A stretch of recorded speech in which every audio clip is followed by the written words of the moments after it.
बर बर बर आता आपण या सगळ्या अनुषंगाने अनवर राजनजींकडे जाऊयात.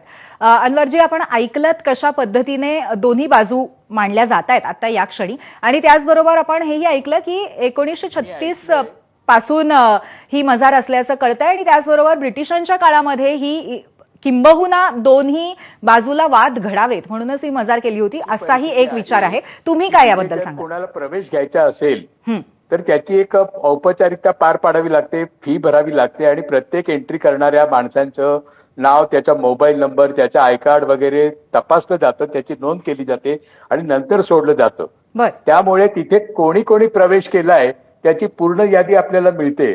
ज्या दिवशी ही घटना घडली असं सांगितलं जातं त्या दिवशी कोणी कोणी प्रवेश केला त्या सगळ्यांचा ट्रेस घेतला तर त्याच्यामध्ये सापडेल. हा भाग 1. भाग 2 की नमाज पढण्याच्या संदर्भामध्ये मुसलमान समाज ज्यावेळी कुठे प्रवास करत असतो, बाहेर असतो, नमाजाची वेळ झाली तर नमाज पढतात. अगदी रेल्वे प्लॅटफॉर्मवरती किंवा स्टेशनवरती किंवा अगदी चालत्या रेल्वेमध्ये पण पडतात. त्याच्यामध्ये दुसरं काही भाग नसतो, म्हणजे केवळ एक परमेश्वराची एक आठवण करायची एवढाच त्याच्यात भाग आहे.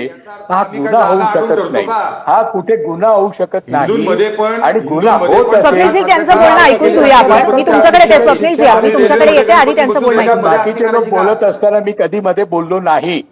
बाकी सगळ्यांचं मी शांतपणे ऐकून घेतलेलं आहे, तेव्हा आपण देखील शांतपणे ऐकून घ्या. लोकशाहीमध्ये आपण आहोत, एक प्रगल्भता आपल्याकडे असली पाहिजे. आपल्या पुण्यासारख्या ठिकाणी की जे मोठे मोठे राजकीय नेते होऊन गेलेले, या पद्धतीने वागलेले, आज आपण इतक्या उद्धटपणे वागतो आहोत, इतक्या उद्धटपणे वागतो आहोत, हे बरोबर नाही. तुम्ही याचं प्रदर्शन काय जाहीरपणे करण्याचा प्रश्न नाही. याच्यामध्ये नमाज पढण्याचा जो भाग आहे तो दिसतो लोकांना, जाहीर आणि लपून करण्याचा भाग प्लॅटफॉर्मवर पडतो. त्याच्यामध्ये त्याच्यामध्ये आम्ही थांबतो का की आम्हाला इथं प्रार्थना करायची आहे? प्रत्येकाची भक्ती प्रत्येकाच्या मनात असावी ना, असं प्रदर्शन का करावं? ठीक आहे ना. अरे हे बघा, तिथे जिथे समजा तिथे अनेक जण प्रार्थनाही करतात, पण नाही करतात.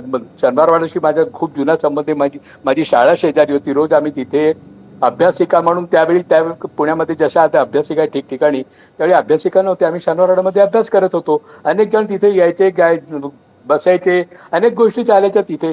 आता तिथे प्रोटेक्टेड एरिया केला, तिथे एंट्री प्रत्येकाला तपासून दिली जाते. कोणी एंट्री केली काय ते काढता येईल ना आपल्याला. त्या दिवशी कोण होतं तिथे, खरेखर तिथे मुस्लिम होते का आणखी मुस्लिमाच्या नावाने दुसरी कोणी केले, गुन्हा दाखल करा. मुळामध्ये नमाज पढणं खुलासा केला रेल्वेमध्ये प्लॅटफॉर्मवरती नमाज पढणं हा काही गुन्हा होत नाही. सोक्ष मोक्ष लावणे